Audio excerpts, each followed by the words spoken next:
Season winding down, but here are some of the matchups. We got Mississippi Valley State at Prairie View A&M, followed by a Bayou Classic as Grambling takes on Southern. And we cap the day with Florida A&M at Southeastern Louisiana. Load up on leftovers and enjoy those games. And don't forget, it's also rivalry weekend in college football. We'll cap our Saturday tripleheader on ABC with the Bedlam game between number 10 Oklahoma and number 7 Oklahoma State. The Sooners have won the last 6 against the Cowboys, 7:30 Eastern on ABC in the app. Saturday Night Football is presented by Capital One.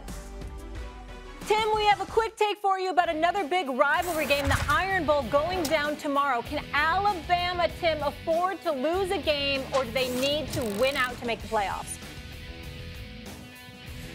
Personally, I think they could afford to lose a game. I don't think the playoff committee will let them lose a game. I don't think they can lose to Auburn, but personally, if they lose to Georgia in a really close one against by far the top team in the country, I would still have them in the top 4. I do not think the committee will have them in the top 4 because I think they're going to give it to Cincinnati, the Big Ten champion, and then I think also there's going to be a run between an Oklahoma State, a Notre Dame, and a few other teams that probably only have one loss, and I think the committee will go with them over a 2-loss Alabama team. Interesting. All the drama, I love it. Put Tim up on the split screen real quick because here's what I'm thinking. Okay. They can afford to lose a tight game to Georgia. Nothing else. I agree with Tim there because you lost to Texas A&M, which was not a good loss as far as I'm concerned. And I'm paying attention to the fact that Cincinnati is now in that top 4. And the reason why is that tells me something about the committee this year. Even though we all feel like Alabama would be best, there's something about the committee this year that's letting us know we're willing to give somebody on the outside a chance, even at the expense of bouncing a traditional powerhouse out of the mix if it calls for it to do so. So I do believe that Alabama cannot afford to lose another game. Okay. Plus a matchup, that could shake up the college football playoff rankings. The Big House will be live with the Wolverines taking on the Buckeyes. Ohio State is holding steady at number 2. Michigan is 6.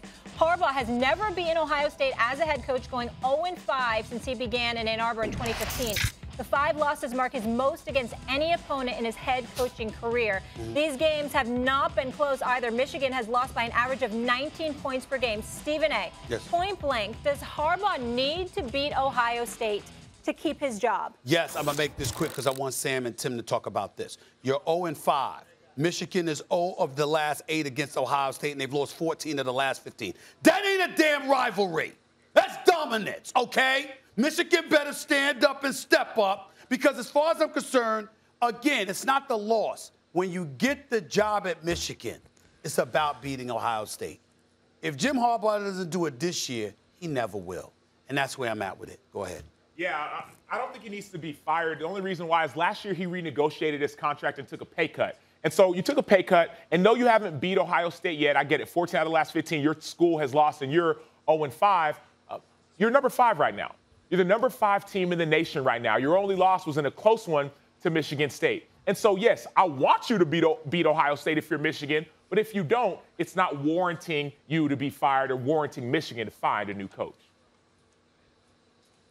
Sam, you're absolutely right. This is the mistake so many people have made in the SEC because no one has really beaten Bama. So they fire their coach because they try to match up against Nick Saban in Alabama, which no one in college football history has ever done. You can't base it just off of if you're an SEC team against Bama, and you can't match it if you're Michigan against Ohio State. You have to look and say, hey, the program is going in the right direction. If we fire Harbaugh now, who are we going to get that is going to be able to make it any better? I don't see anybody out there right now. What you need to do is continue the momentum, build, and then one day possibly get over the hump. I'll stand down to both of y'all. I'll defer to both of y'all because obviously y'all know a hell of a lot more about college football than I do. I only saw Michigan twice this game. I only saw Ohio State twice this year. What I would say to you is this. They keep telling us when you get the Michigan job, it's about beating Ohio State. Tim, you're talking about a program. Sam, you're talking about a program. I'm with you if that's the criteria. I'm very big on meeting criteria. What's the criteria for the job you accepted? If it's being a nationally ranked program and being in the mix, I'm down for it. If it's beating Ohio State, that's fair. Jim Harbaugh has come up flagrantly short. We're out of time. One word. Who wins? Ohio State. It's a good point.